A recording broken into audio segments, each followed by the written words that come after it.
حي على الفلاح. وقل رب زدني علما. الحمد لله رب العالمين والصلاة والسلام على قائد الغر المحجلين نبينا محمد وعلى آلہ وصحبہ اجمعین وبعد. محترم بھائیوں اور بہنوں، السلام علیکم ورحمۃ اللہ وبرکاتہ. وقت کا سب سے بہتر استعمال یہ ہے کہ ہم اپنا وقت دین سیکھنے، دین کی سمجھ حاصل کرنے، اپنی پیدائش کے مقصد کو سمجھنے اور اللہ کے نبی صلی اللہ علیہ وسلم کی احادیث کو سننے، سمجھنے، اسے یاد کرنے، اس پر عمل کرنے اور اسے دوسروں تک پہنچانے میں لگانے کی کوشش کریں. سنن ترمذی کی روایت ہے، حضرت ابن مسعود رضی اللہ تعالی عنہ بیان کرتے ہیں کہ میں نے اللہ کے نبی صلی اللہ علیہ وسلم کو فرماتے ہوئے سنا. کیا سنا؟ نظر اللہ امرأ سمع مقالتی فوعاها وحفظها وبلغها فرب حامل فقہ الى من هو افقہ منہ. اللہ تعالیٰ اس شخص کو تر و تازہ رکھے، اللہ تعالیٰ اس شخص کو شاداب رکھے جس نے میری بات کو سنا، اسے سمجھا، اسے یاد کیا اور اس کو آگے تک پہنچایا. کتنے ہی حاملین فقہ اس شخص تک دین کی بات پہنچاتے ہیں جو ان سے زیادہ فقہ والا ہوتا ہے. کتنے ہی فقہ کو سمجھنے والے بات کو ایسے لوگوں تک پہنچاتے ہیں جو ان سے زیادہ دین کی سمجھ رکھنے والے ہوتے ہیں. یہ حدیث تقریباً 20 صحابہ سے مروی ہے اور تواتر تک پہنچی ہوئی حدیث ہے. پیارے بھائیوں اور بہنوں، کیا ہم نہیں چاہتے کہ اللہ تعالی ہمارے چہروں کو تر و تازہ رکھے، شاداب رکھے، کھلا ہوا رکھے، اس کی رونق بڑھے اور ہمیں اللہ کے نبی صلی اللہ علیہ وسلم کی دعا ملے؟ طریقہ کیا ہوگا؟ طریقہ یہ ہے، اللہ کے نبی صلی اللہ علیہ وسلم نے خود بتا دیا کہ میری احادیث کو وہ سنیں، پھر اسے سمجھے، پھر اسے یاد کرے، پھر اسے دوسروں تک پہنچائے. 4 کام ہے: سننا، یاد کرنا، سمجھنا اور دوسروں تک پہنچانا.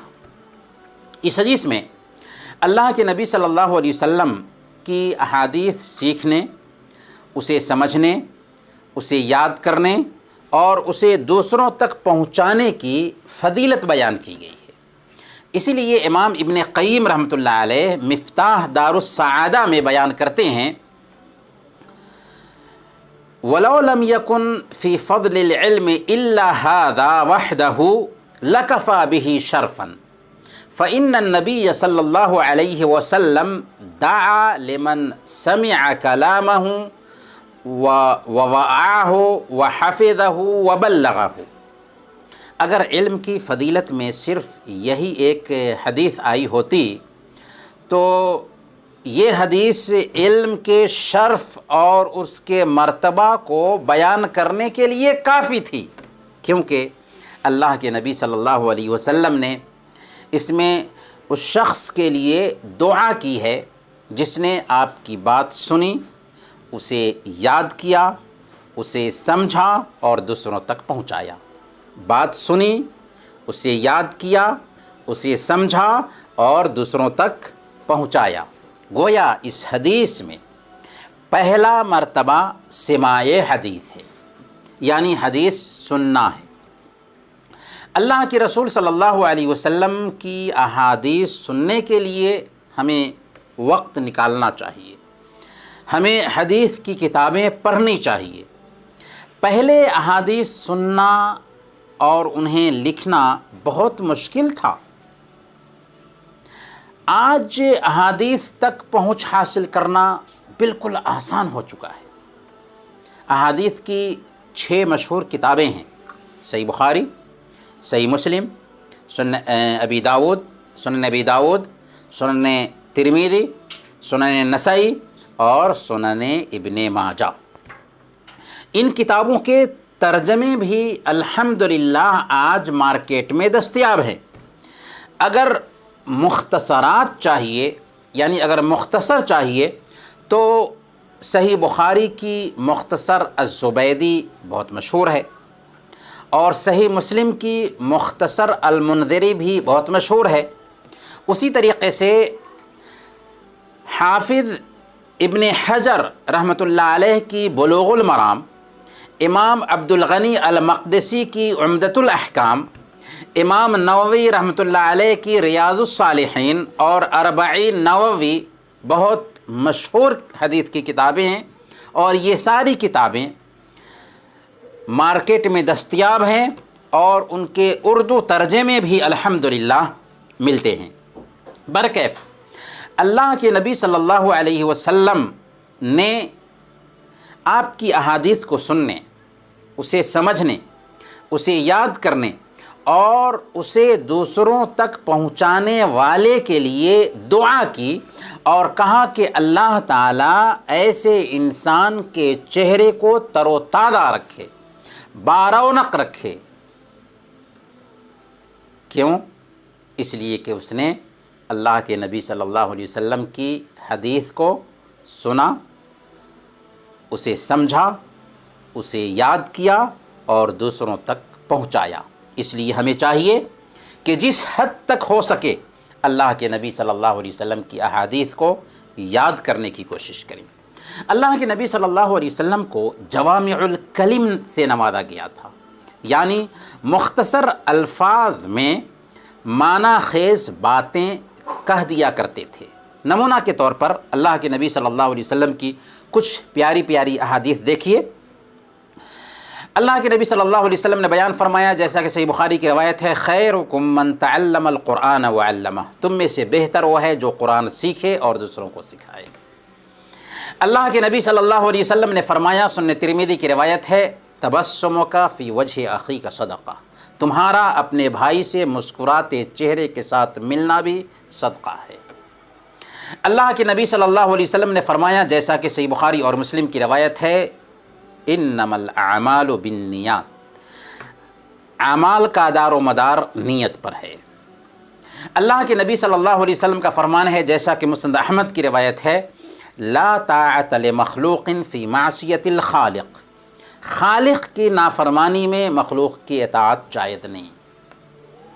اللہ کے نبی صلی اللہ علیہ وسلم کا فرمان ہے، جیسا کہ سنن ترمذی کی روایت ہے، من حسن اسلام المرء ترکہ ما لا یعنی، ایک آدمی کے اچھے اسلام کی پہچان یہ ہے کہ وہ لا یعنی کاموں کو چھوڑ دے۔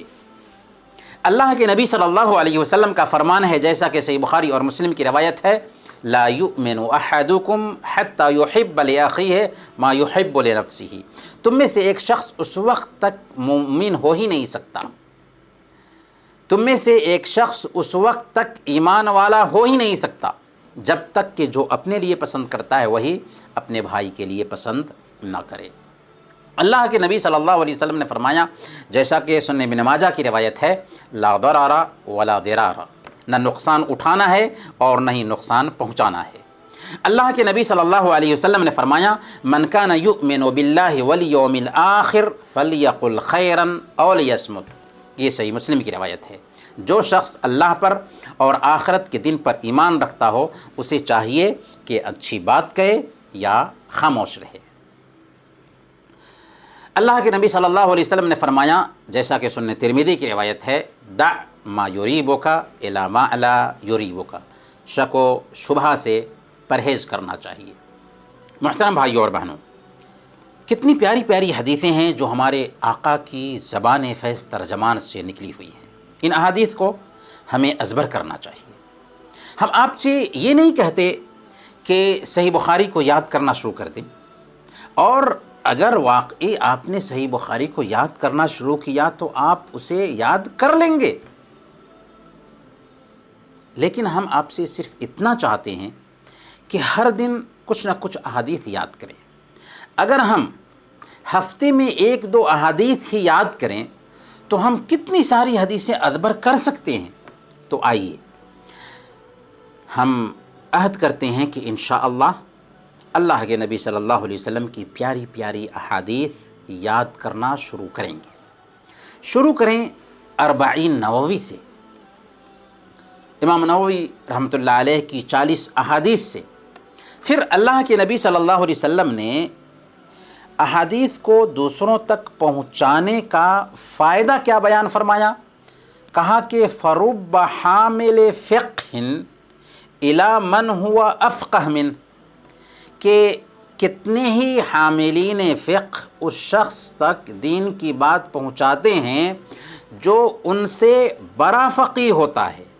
یعنی جب ایک آدمی کوئی حدیث یاد کرتا ہے، اسے سمجھتا ہے اور اسے دوسروں تک پہنچاتا ہے تو بسا اوقات ایسا ہوتا ہے کہ جس تک وہ حدیث پہنچی ہے اسے وہ آدمی زیادہ ازبر اور یاد کرنے والا ہوتا ہے، اس کے پاس سمجھ، فہم اور فقہ پہنچانے والے سے زیادہ ہوتی ہے۔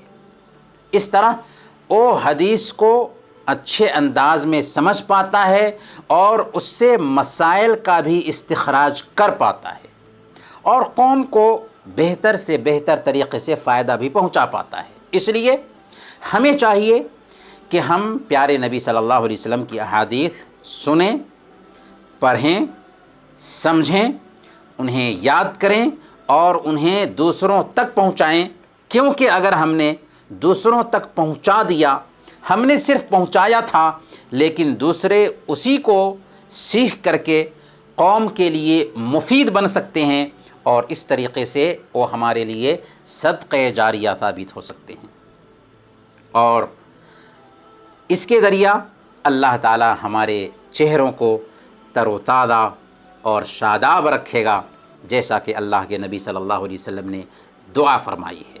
اللہ تعالیٰ سے دعا ہے کہ اللہ تعالیٰ ہم سب کے چہروں کو تر و تازہ اور شاداب رکھے اور احادیث کو سیکھنے، اسے یاد کرنے، اسے سمجھنے اور دوسروں تک پہنچانے کی توفیق عطا فرمائے۔ آمین۔ وصلی اللہ علی نبینا محمد وعلی آلہ وصحبہ اجمعین۔